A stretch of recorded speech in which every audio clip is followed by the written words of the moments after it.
Pourquoi vous ne trouvez pas de clients en freelance? Déjà, dans 99% des cas, le problème ne vient pas de votre offre. Le problème, c'est que j'adore cette image, mais si, admettons, vous êtes boulanger, que vous êtes persuadé que vous faites le meilleur pain du monde, mais que je vous fous au fin fond d'une campagne, dans un champ où il n'y a personne qui passe, eh bien, le mec qui est à côté des Champs-Élysées, qui est à peine boulanger, qui fait du pain dégueulasse, mais il gagnera 10 fois plus d'argent que vous. Et pourtant, il n'a pas une offre exceptionnelle, il n'a pas un produit exceptionnel, mais il gagnera plus d'argent que vous. Je sais que quand on est freelance, ça a été mon cas, on a un énorme problème d'ego. On se dit, moi, j'ai pas besoin de prospecter, moi, j'ai pas besoin de créer du contenu. Généralement, les gens qui gagnent plus d'argent que vous, juste, ils sont meilleurs en acquisition que vous. Vraiment, j'insiste parce que j'ai mis 6 ans à comprendre ça. J'ai changé énormément d'offres, j'ai changé à chaque fois plein de cibles, je me suis arraché les cheveux. Bon, il m'en reste encore. Parce que j'ai toujours pensé que mon problème venait de mon offre ou de ma cible ou de ma niche. Alors qu'en réalité, là, je le comprends aujourd'hui. Je suis en train de créer un TikTok et un compte Insta et je poste énormément de contenu. Je me prends même plus la tête avec la forme, le format. Juste, j'ai une cible, j'ai essayé d'aider cette cible. Et bien bizarrement, ce qui fonctionne, c'est que les gens m'envoient des messages privés, c'est que les gens passent sur mes liens et achètent mes produits. C'est aussi simple que ça. Et peu importe le domaine, que vous soyez développeur web, que vous soyez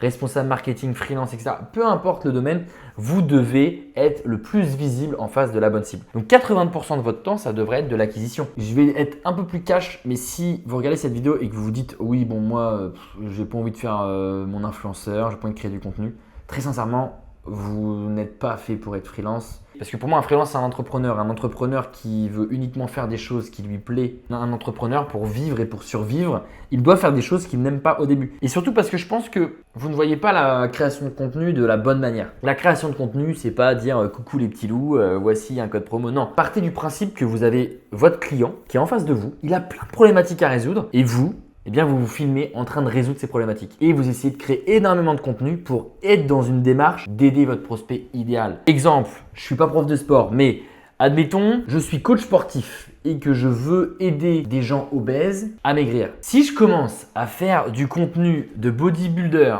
de 15 000 répétitions, etc., je peux vous assurer que toutes les personnes obèses ne vont pas regarder mes contenus. Pourquoi? Parce qu'elles ne vont pas s'identifier. Elles vont trouver ça trop dur parce que c'est un niveau qui est tellement loin par rapport à leur niveau actuel. Par contre, si je commence à donner des conseils assez simples à appliquer à la maison, c'est-à-dire commence par marcher 10 minutes, fais 1 km, commence à faire 10 abdos par jour, des petites répétitions. Et bien là, c'est des choses qui sont accessibles pour ma cible. Je montre que je parle à ma cible, je connais ma cible. Donc je peux vous assurer que je vais avoir plein de gens qui vont m'envoyer des messages privés, qui vont me dire bah voilà, j'ai besoin que tu m'accompagnes, j'ai commencé à appliquer tes conseils, ça fonctionne. Maintenant, j'ai besoin de passer à l'étape suivante. C'est à ça que ça sert la création de contenu. C'est pas juste pour flex sur les réseaux sociaux. Et d'ailleurs, moi, je fais très peu de contenu lifestyle ou top of funnel comme on dit.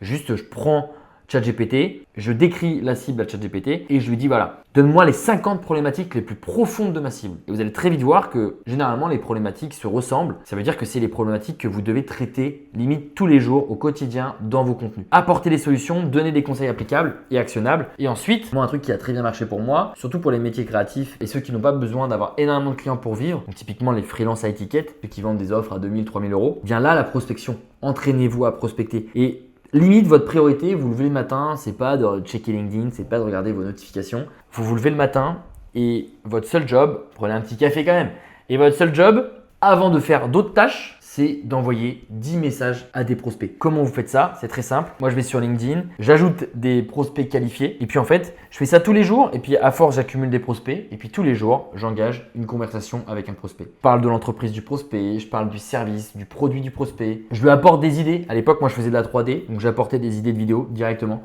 Et je faisais comme si le prospect que j'avais en face de moi et que je voulais contacter, c'était déjà mon client. Donc en fait, d'un coup, j'essaie de lui apporter toute la valeur que je pourrais lui apporter s'il m'avait payé directement. Tu veux créer ta micro-entreprise, ta société ou la domicilier directement à Paris pour payer moins de CFE, tu passes sur mon lien en bio et tu as 15% de réduction avec le code LC15. Et évidemment, je tiens à te le préciser, je touche une commission à chaque fois que tu passes sur mon lien en bio et que tu utilises mon code promo.